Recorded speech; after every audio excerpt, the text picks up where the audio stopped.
Hello बच्चों, कैसे हो आप सबका स्वागत है हमारे यूट्यूब चैनल ज्ञान पत्ती पे। और आज हम डिस्कस करने वाले हैं यहाँ पे चैप्टर सेकंड, भूमंडलीकृत विश्व का बनना। और जिसको भी मतलब ये जो भी डाउट्स आपके आते हैं इस चैप्टर के लिए, तो आप इसके कमेंट बॉक्स में जाकर आप इस वीडियो के कमेंट बॉक्स में आप क्वेश्चंस पूछ सकते हैं। और यहाँ पे हम चैप्टर है भूमंडलीकृत विश्व का बनना, और यहाँ पे हम पढ़ने क्या वाले हैं आज हम इस पे पढ़ने वाले हैं भूमंडलीकृत विश्व कैसे बना। ठीक है, सिल्क रूट क्या है और भोजन की यात्रा, बीमारी, व्यापार और जीत। तो हम इन विषयों पर आज चर्चा करने वाले हैं और चैप्टर इसी पर आधारित है। भूमंडलीकृत हम जानेंगे यहाँ पे कि भूमंडलीकृत का अर्थ क्या होता है और सिल्क रूट क्या है। जब विश्व, आप जैसे जानते हैं दोस्तों कि जैसे आज हमारे सामने विश्व है, पूरा वर्ल्ड जिस तरीके से आपको दिखता है, आज से 1000 साल पहले क्या उसी प्रकार से था विश्व? ठीक है, नहीं था, उससे अलग था। तो ये कैसे हुआ? ठीक है, सिल्क रूट वही बदलाव का एक जो जरिया था वही है। ठीक है, तो भोजन की यात्रा मतलब जैसे लोग एक दूसरी जगहों पर गए तो वहां पे अपने अपने जो डिशेस थे, अपने अपने भोजन को उन्होंने फैलाया। ठीक है, वहां से वो फैले और वहां का रहन सहन बदला, बहुत सारी चीजें हुई। बीमारियां, व्यापार और जीत। जब लोग एक जगह से दूसरी जगह जाने लगे तो वहां पे बीमारियां भी फैली, एक जगह की बीमारी दूसरी जगह ट्रांसफर हुई। और व्यापार करने के लिए लोग जब दूसरे देशों में गए और उस देश में जाकर उन्होंने व्यापार करते करते उनको भाई जी ललचा गया, जगह अच्छी लगी, पसंद आई, तो वहां पे उस जगह को जीत कर वहां पे राज भी करा। इसका अच्छा उदाहरण आपको हमारा भारत मिल सकता है। भारत के अंदर जैसे अंग्रेज आए थे तो अंग्रेजों ने क्या करा? अंग्रेजों ने हमारे देश में व्यापार करा और व्यापार करके उनको व्यापार करते करते हमारा देश बड़ा लगा उनको कि भाई यहाँ पे राज करा जा सकता है अच्छे से। तो यहाँ पे उन्होंने देश को जीत कर देश के अंदर राज करा। ठीक है, तो अभी हम इस टॉपिक के ऊपर चर्चा करें। तो यहाँ पे ऐसा है कि यहाँ पे हम बात कर रहे हैं, सबसे पहली बात है भूमंडलीकरण होता क्या है। तो भूमंडलीकरण का मतलब जो होता है वो होता है वैश्वीकरण। अब कहेंगे सब कहेंगे हमें तो वैश्वीकरण पता है। तो वैश्वीकरण का सीधा सा अर्थ है, वैश्वीकरण का अर्थ है कि एक देश का सामान दूसरे देश में जाना, ले जाना, और वहां का सामान यहाँ पे आना। तो इसको हम बोलते हैं सीधा आदान प्रदान। तो ऐसा है कि आज से नहीं, आज से हजारों साल पहले से। अच्छा, हम ऐसा सोच रहे कि अभी जब टेक्नोलॉजी आ गई है तो ही ये काम हो रहा है कि जो ये ट्रांसपोर्ट का काम हो पा रहा है, जो एक देश से दूसरे देश में सामान जा रहा है, यहाँ की संस्कृति वहां पे हो गई है, तो ये अभी अभी हुआ है, ऐसा नहीं है। ये आज से लगभग 3200 साल पहले, जो मतलब 3200 साल पहले हमारे ये जैसे नदी बहती थी सिंधु घाटी। ठीक है, तो सिंधु घाटी बहती थी, उस समय पर भी आदान प्रदान किया जाता था। तो आज से हजारों साल पहले ही वैश्वीकरण हो चुका था। ठीक है, एक देश से दूसरे देश में सामान को लाया जाता था, समुद्रों के रास्ते ले जाया जाता था, व्यापार करा जाता था। तो ऐसा सदियों से होता आया है कि व्यापार के कारण जो है विचारों, यानी व्यापार के कारण विचारों और संस्कृतियों का आदान प्रदान हुआ है। एक देश की संस्कृति दूसरे देश में गई है, एक देश का व्यापार जब करा गया तो उस देश के जो व्यापार करके विचार बने थे, लोगों के विचार, वो दूसरे देश में प्रदान हुए हैं। तो यहाँ पे दोनों ही चीजें हुई है। और जो ये आदान प्रदान हुआ, इसके कारण दुनिया में क्या हुआ? दुनिया के जो अलग अलग देश हैं वो आपस में कनेक्ट हो गए, जुड़ गए। ठीक है, एक दूसरे से जुड़ते चले गए, तो उनका व्यापार बढ़ता चला गया, आदान प्रदान बढ़ता चला गया। जैसे अगर मैं बताऊं कि 3200 साल पहले उस समय पे क्या था? उस समय पे कोई देश नहीं था, ये नहीं कि सिंधु घाटी नदी बहती है उसके, तो यहाँ पे कोई देश हो। यहाँ पे उस समय पे सभ्यताएं थी। क्या थी? सभ्यता थी। जैसे हड़प्पा सभ्यता हो गई, मोहनजोदड़ो हो गई। ठीक है, तो ये थी। जैसे मिस्र में थी, मिस्र में भी अगर आप देखोगे तो उसका में आपको मोहनजोदड़ो के अवशेष मिलेंगे, हड़प्पा के अवशेष मिलेंगे, जो बल्कि दूसरे जगह की सभ्यता थी। तो ये सभ्यताएं थी इन देशों के, इन घाटियों के बीच। वहां पर उस समय पे क्या होता था? सभ्यता का युग था। सभ्यता के युग में जो अलग अलग देश थे, यानी जो सभ्यताएं थी उन देशों की, वो आपस में कनेक्ट हो गई। एक सभ्यता का सामान दूसरे सभ्यता में जाने लगा, कल्चर बंटने लगा, तो इन देशों के बीच आपसी संपर्क हुआ। तो यहाँ पे अब आते कि जब हम इस समय में पहुंच गए हैं, तो ये आधुनिक टाइम में जब हम पहुंचे, तो ये आधुनिकता की वजह से हमारे ये संपर्क थोड़ा तेजी हो गई, इसमें तेजी से बढ़ते हम बात कर रहे हैं सिल्क। अब आते हैं, हम बात करते हैं सिल्क रूट। तो दोस्तों यहाँ पे देखो सिल्क रूट क्या है। उस समय पे जब व्यापार शुरुआत हो रही थी, जब पहले क्या था, जब व्यापार लोग करते थे अपने ही देश में करते थे, जब वैश्वीकरण को फैलाया हुआ नहीं गया था, तो व्यापार जो था वो अपने ही देश तक सीमित था, अपने देश में करते थे। उसके बाद जब व्यापार करने लगे दूसरे देशों के साथ, तो यहाँ पे व्यापार मार्ग बना, ठीक है, जो चीन को पश्चिमी देशों के साथ, अन्य देशों के साथ भी जोड़ता था, उसे कहते थे सिल्क रूट। यानी जो सिल्क रूट है, यानी जैसे चीन से होते हुए भारत, भारत से ईरान, अफगानिस्तान, यहाँ पे अरब देश के जितने भी अरब देश है उनके साथ ये जुड़ा हुआ था, यहाँ से रूट जाता था एक पूरा, जिसको बोलते थे सिल्क रूट। इसको बोल सकते हो आप रेशम मार्ग। यानी यहाँ से रेशम का जो रेशम था उसको भारत होते हुए ईरान, अफगानिस्तान और ये अरब खाड़ी देशों में ले जाया जाता था। उस जमाने में कई सारे सिल्क रूट थे, ठीक है, आपस में जुड़ने के, देशों को जोड़ने के लिए कई सारे सिल्क रूट बने हुए थे।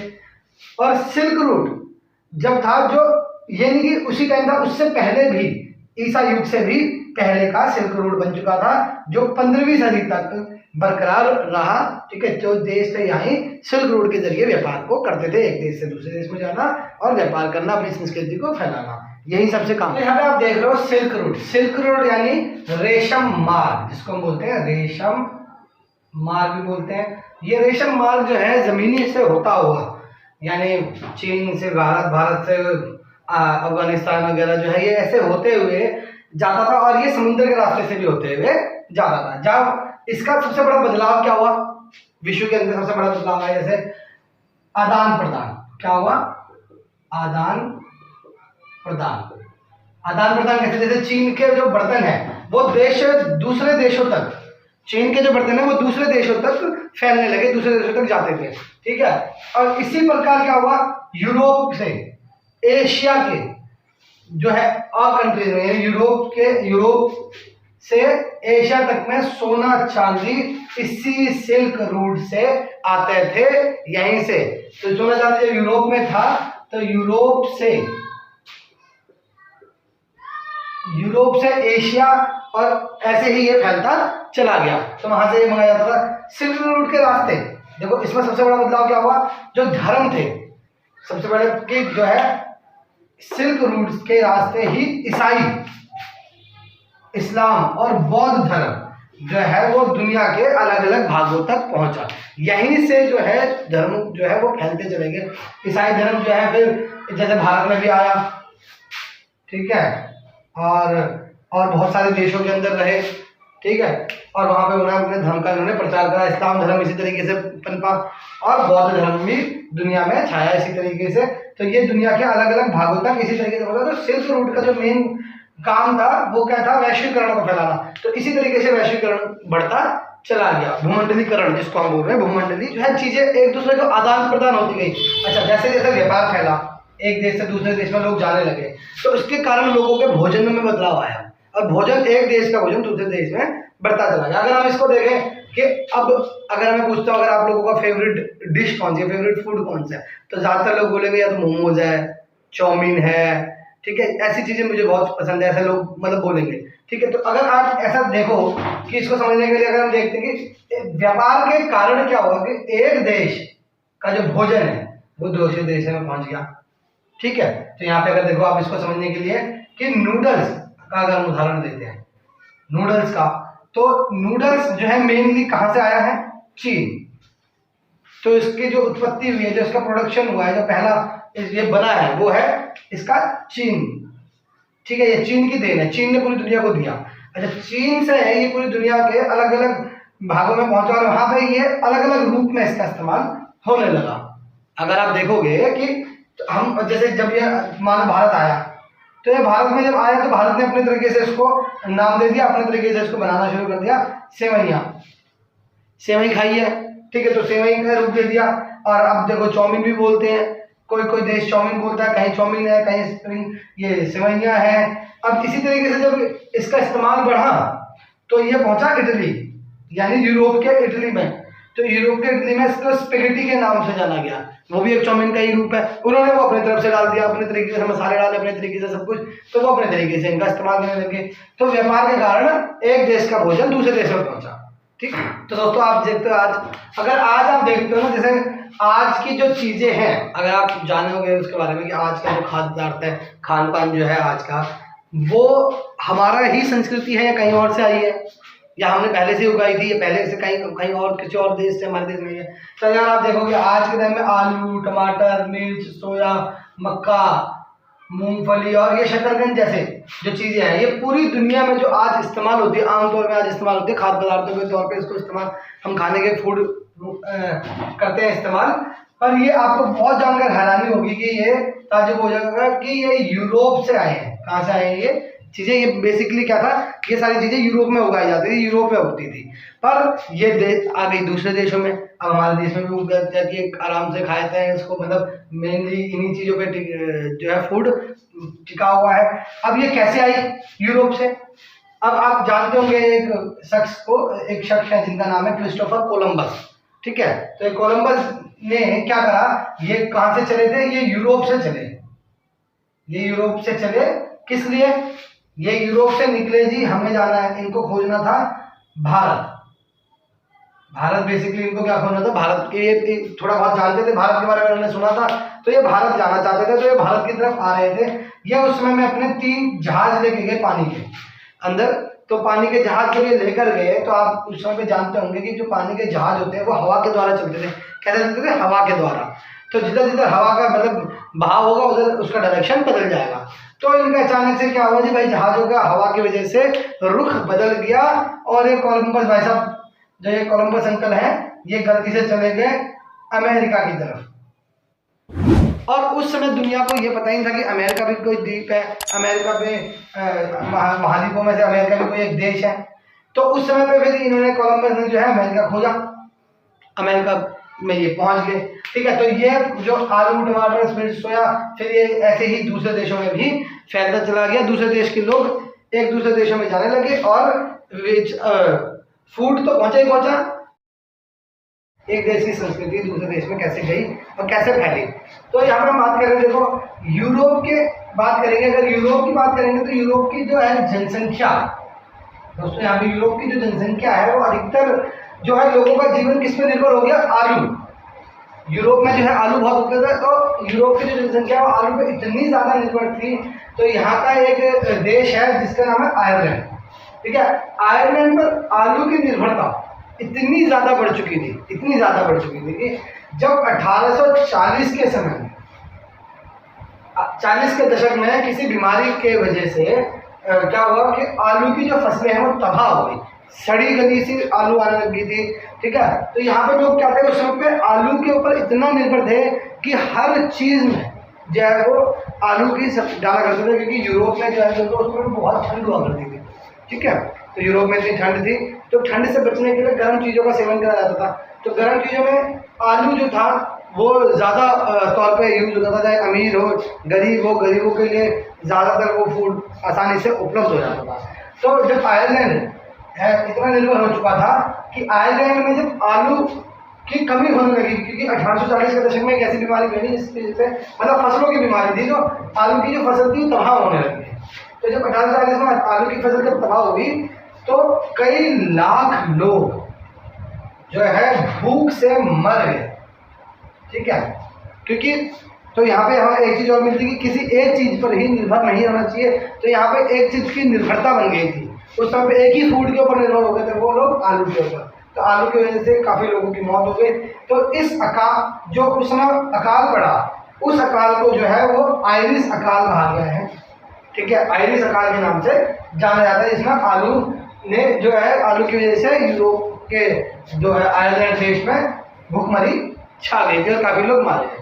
तो ये हमारी भोजन की यात्रा, इसी प्रकार से भोजन की यात्रा हम बात करें। देखो बीमारी, व्यापार और जीव, किस प्रकार से, देखो जब भोजन एक जगह से दूसरी जगह पहुंचा, तो जब व्यापार, ये सब कैसे पहुंचा, भोजन जो पहुंचा हमारा वो पहुंचा व्यापार की वजह से। तो ठीक है, व्यापार जब एक देश से दूसरे देश में सिल्क रोड के रास्ते से जब गए, लोग जाने लगे, ठीक है, तो क्या हुआ कि यूरोप देखो उस समय पे कई ऐसे देश थे जो बहुत जल्दी डेवलप कर चुके थे अपने आप को। तो जो यूरोप था, यूरोप के अंदर आपका जर्मनी आता है, ब्रिटेन आता है, इंग्लैंड आता है, तो ये सारे जो देश थे, इन यूरोप को क्या लगा, तो यूरोप ने जब है अब हमने जब स्टार्टिंग में पढ़ा था एक कोलंबस के बारे में, क्रिस्टोफर कोलंबस के बारे में, जो गया था इंडिया खोजने, ठीक है, इंडिया में जाने के लिए, पर वो पहुंच गए अमेरिका, ठीक है। तो जब वो अमेरिका की उन्होंने खोज कर डाली, तो लोग जब यहाँ पे यूरोप के जो लोग थे, जो यूरोप के नाविक थे, जो नाव चलाते थे नाविक थे, ये क्या हुआ, ये कई जो लोग हैं ये एशिया की साइड आने लगे, ठीक है, एशिया की साइड आके एशिया पे कब्जा करने लगे, एशिया की तरफ। जैसे हमारे इंडिया में किसने कब्जा करा, इंग्लैंड ने, जिसको हम अंग्रेज भी बोलते हैं और हिंदी में हम उनको फिरंगी भी बोलते हैं, ठीक है। तो इन्होंने हमारे देश पे कब्जा करा। ये कहाँ से आए थे, ये आए थे, ये भी इंग्लैंड का, वो भी यूरोप का ही एक देश है, ठीक है। तो उनको लगा कि भाई चलो एशिया में कब्जा करना आसान है, एशिया उनको अच्छा लगा, तो एशिया की तरफ ये रुक कर गए। और पर सारे के ऐसा नहीं कि सारे ही जो लोग हैं वो एशिया की तरफ आए, उनमें से कुछ लोग जो है वो चले गए पश्चिम की तरफ। पश्चिम में जो है उनको एक अलग थलग देश सा दिखा, अलग अलग देश दिखा, जो दिखा वो था अमेरिका, ठीक है। तो उनको लगा भाई अमेरिका तो बड़ा सही है, ठीक है, यहाँ पे उन्होंने फिर अपना कब्जा करने लगे। तो अमेरिका, आप देखो अमेरिका आज इतना शक्तिशाली देश है, पर उस समय पे भी अच्छा खासा अगर चीज़ें हुआ करती थी, पर लोगों को पता ही नहीं था अमेरिका के बारे में, क्योंकि वो पूरे विश्व से थोड़ा सा अलग था, समुद्रों के पार। तो वहाँ पे जो है अमेरिका उस समय जो गुलाम हुआ वो किसी बीमारी की वजह से हुआ था। देखो दोस्तों, किसी बीमारी की वजह से वो गुलाम हो गया। ऐसा नहीं कि किसी ने गोलियां चलाई, किसी ने बम फोड़े या युद्ध हुआ, तलवारें चली, ऐसा कुछ भी नहीं था, ठीक है। कोई वहाँ पे ऐसा कुछ नहीं हुआ, वहाँ पे बीमारी की वजह से जो है लोग गुलाम बनते चले। तो यहाँ पे देखो क्या हुआ, 16वीं सदी में यूरोप के नाविकों ने एशिया और अमेरिका के कई देशों में के लिए समुद्री मार्ग की खोज किया, ठीक है। तो जब उस खोजा गया तो नए समुद्री मार्गों ने न केवल व्यापार को फैलाने में मदद करी, बल्कि उन्होंने क्या करा, विश्व के अन्य भागों में यूरोप को जीत की नींव रखी। जीत की यानी कब्जे की, जीत को आप कब्जा भी बोल सकते हो।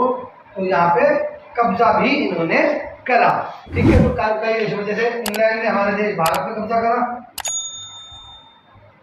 और यूरोप के ही दूसरे देशों ने जो है अमेरिका के ऊपर कब्जा करा। तो अमेरिका की, तो अमेरिका जो है, अगर हम अमेरिका की बात करते हैं तो अमेरिका के पास देखो खनिजों का जो था अकूत भंडार था, मतलब इतना कि आप कल्पना नहीं कर सकते, इतना खनिज वहाँ पर उपलब्ध है। देखो खनिजों की हमेशा जरूरत होती है, चाहे सोना चांदी, ठीक है, तांबा पीतल लोहा, ये सब जो है खनिज मात्रा में वहाँ पर भरपूर मात्रा में, प्रचुर मात्रा में था।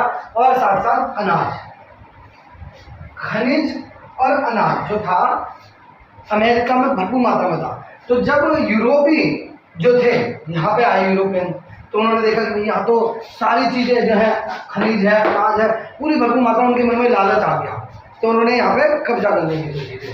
तो अमेरिका में के जो खनिज है, उन्होंने उनके जो अनाज और खनिजों ने देश, पूरी विश्व के जो दूसरे भागों के जो देश थे उन लोगों का जीवन पूरी तरह से बदल दिया। अब ये सोचो कि लगभग 300 सालों तक सबसे ज़्यादा अनाज जो है वो यहीं पे उगाया जाता था, सबसे ज़्यादा अनाज का यहीं से चलता था, अनाज और खनिज, ठीक है।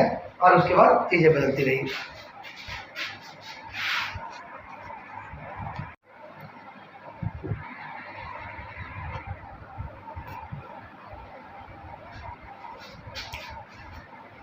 तो यहाँ पे हम बात कर रहे हैं अमेरिका पे कब्जे की। अगर हम बात करते हैं अमेरिका पे कब्जे की, तो आप यहाँ देखो अमेरिका, हम पहले भी बात करी थी थोड़ी देर पहले हमने, कि अमेरिका जो है वो किसी युद्ध के या किसी हथियार की वजह से कब्जे में नहीं आया। आपने सोचो किसी ने हथियार वहाँ पे ले गए, यूरोप वाले चले गए, युद्ध हुआ, ठीक है, खून खराबा हुआ, फिर जाके अमेरिका कब्जे में आया, नहीं, ऐसा कुछ नहीं था। अमेरिका एक बीमारी की वजह से कब्जे में आया, ठीक है। तो हम बात करते हैं, तो 16वीं सदी के मध्य में जो है पुर्तगाल और स्पेन के लोग जो थे वो अमेरिका में जाके बस गए, अमेरिका में रहने लगे, और वहाँ पे उन्होंने उपनिवेश का बना दिया। उपनिवेश क्या होता है? उपनिवेश होता है यानी अंग्रेजों के द्वारा या किसी और देश के द्वारा दूसरे देश पर कब्जा कर लेना, ठीक है, तो वो उपनिवेशिक हो गए, ठीक है, तो वहाँ पे उसकी शुरुआत हो चुकी थी।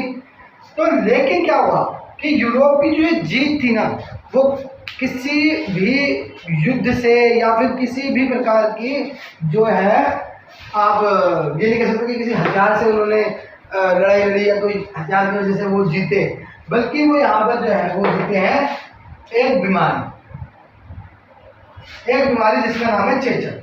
अब आप बोलोगे चेचक क्या होती है? चेचक जो शरीर में दाने निकल आते हैं, ठीक है, वो चेचक की बीमारी होती है। बट अब आप बोलोगे चेचक तो मतलब कई बच्चे बोलेंगे गर्मियों में घमौरी होती है, घमौरी नहीं है, चेचक एक अलग चीज़ है, ठीक है। तो ये चेचक की जो बीमारी हुई थी, ये बहुत खतरनाक बीमारी थी उस समय पे। तो ये बीमारी यूरोप में पहले ही आ चुकी थी, इसलिए यूरोप की जो इम्यूनिटी थी वो उसको झेल सकती थी। पर अमेरिका की अगर आप बात करें तो अमेरिका जो था वो पश्चिम की तरफ बसा हुआ एक देश था, और बाकी जो है देशों से वो अलग थलग था, काफ़ी समय तक वो अस्तित्व में नहीं आया, ठीक है। तो वो दुनिया से अलग था, तो उसकी इम्यूनिटी इतनी पावरफुल नहीं थी, वो इस चीज़ को झेल ही नहीं पा रहे थे, तो वो चेचक बीमारी को नहीं झेल पाए। और फिर उसमें क्या हुआ, यूरोप के लोगों ने, जो पुर्तगाल के और स्पेन के लोग थे, वो वहाँ पे आके उनके ऊपर कब्जा कर दिया। तो यहाँ पे देखो इतना बड़ा जो देश आज है वो उस समय पे कब्जे में जब आया, जब वो एक छोटी सी बीमारी की चेचक जो बीमारी फैली। तो ये क्या हुआ, जब यूरोप के लोग अमेरिका पहुंचे, तो यूरोप के लोग जब अमेरिका पहुंचे तो उनका जो है सामना जैसे आदिवासी लोग, वहाँ के जो लोग मूल निवासी लोग हैं, उनसे हुआ। तो उनके जब वो संपर्क में आए तो जो वो चेचक के जीवाणु उनके साथ गए हुए थे, ठीक है, ऐसा कुछ नहीं कि जान के लेकर गए थे, थे उनके साथ। तो ये चेचक के जीवाणु जो है वो फैलते चले गए, और अमेरिका के लोगों की इम्यूनिटी पावर बहुत वीक थी उस समय पे, क्योंकि वो दुनिया से अलग थलग था, तो वो इतनी बीमारियों से उनको पता नहीं था। तो ये बीमारी जब फैली, तो आप मानोगे नहीं दोस्तों, अमेरिका के लोगों के चेचक की बीमारी ऐसे फैली, इतनी फैली आपकी तरह, इतनी भयंकर रूप ले लिया उसने कि इस बीमारी ने अमेरिका के कुछ इलाकों को तो पूरी तरह वहाँ की आबादी साफ कर दी। लगभग 50% आबादी अमेरिका की साफ हो चुकी थी। तो इस तरीके से जो है वो यूरोपियंस को अमेरिका पर आसानी से कब्जा करने का मौका मिल गया, तो उन्होंने आसानी से जो है अमेरिका पर कब्जा कर लिया। तो अभी हमने यहाँ तक पढ़ लिया है, ठीक है। अब एक अमेरिका के बारे में पढ़ा, अभी हमने इसके बाद के जो पॉइंट्स हैं वो हम नेक्स्ट वीडियो में कवर करेंगे, ठीक है। ये वीडियो काफ़ी लेंथी हो जाएगी, इसलिए हम नेक्स्ट वीडियो में कवर करेंगे उसको, और बहुत जल्दी मैं उसको नेक्स्ट वीडियो को भी डाल दूंगा आपका। और अभी आज हम इतना ही कवर करेंगे, ठीक है। वीडियो को लाइक करिए, सब्सक्राइब करिए, कमेंट करिए, देखो और ज़्यादा से ज़्यादा स्टूडेंट इसमें जुड़ पाए, ठीक है, ताकि उनको भी चैप्टर्स क्लियर हो पाए अच्छे से, ठीक है। Thank you.